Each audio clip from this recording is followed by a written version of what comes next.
How's it going, everybody? My name is LuckyBunz, and in today's video we're going to be covering remote trading, which is finally coming to Pokemon Go, and in this video I'm going to be explaining everything you need to know about it.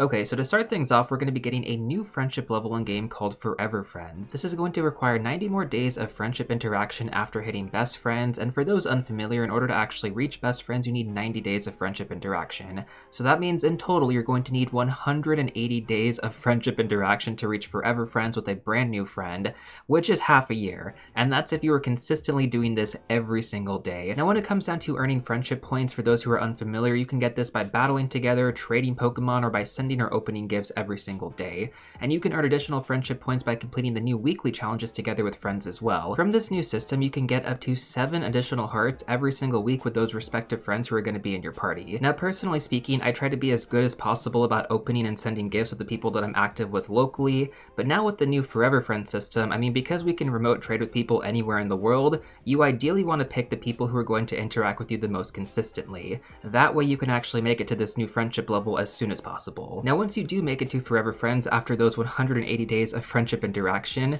you're going to get the ability to do one remote trade with that respective friend, and you're also going to get 150,000 friendship experience, which you can lucky egg for 300,000 experience. Super awesome bonus. Now, it gets even better because, as the name would suggest, Forever Friends is just that. You can keep interacting with your friends for another 90 days of interaction to unlock another remote trade and another 150,000 experience, which once again you can lucky egg for 300,000 experience. Now, even though you can unlock additional remote trades with that respective friend, you can only have one available at a single time. So between the next 90 days of friendship interactions, you want to make sure to actually get this done. Otherwise, when you actually reach the next milestone point, you will not get an additional remote trade. Now, for those of you out there who are worried about coordinating with people who you don't know on your friends list, it's perfectly fine. You can use the companion app for Pokemon Go called Campfire to message people. Now, even if you can't message these people, or maybe they're just unresponsive on Campfire, that's perfectly fine because you can still get these remote trades done, and we're going to explain how exactly that works right now. So to get yourself ready for the remote trades, you're going to need to make a special remote trade tag to mark the Pokemon that you would be willing to trade. If you are unsure how to actually tag a Pokemon, just long press on it, then you can actually select the tag button, and then just make a tag for all the Pokemon that you do want to eventually remote trade, or whichever Pokemon you're actually okay with remote trading. Now, once you do become Forever Friends with someone, you're going to be able to see the Pokemon that that person has put in that tag. I have to imagine that you're going to be able to just highlight the tag that you do want available for these remote trades, or either Pokemon Go is going to make a specific tag where you can actually place these Pokemon in there. Either way though, each trainer is going to then select up to 3 Pokemon from that respective tag that they would be happy to receive.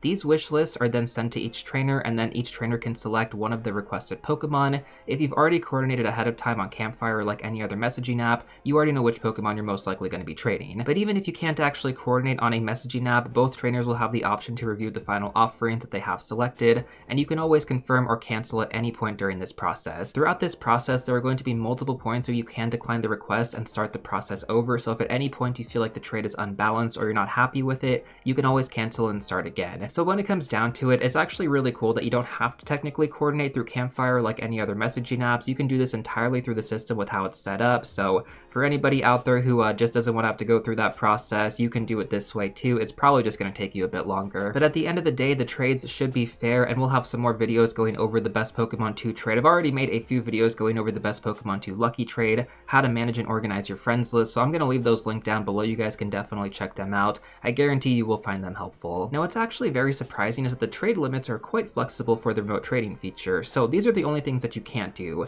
You can't trade a Pokemon caught within the last 30 days, you can't trade a previously traded Pokemon, you can't trade Shadow or Mythical Pokemon, you can't trade a Pokemon that's in a gym or a power spot, you can't trade a Pokemon that's going to be currently as your buddy, you can't trade an actively Mega Evolved Pokemon, you can't trade a fused Pokemon, and you also can't trade the crown forms for Zacian and Zamazenta. But for Zacian and Zamazenta, if you actually transform them, you can transform them back to their hero forms, and then you can trade them like that.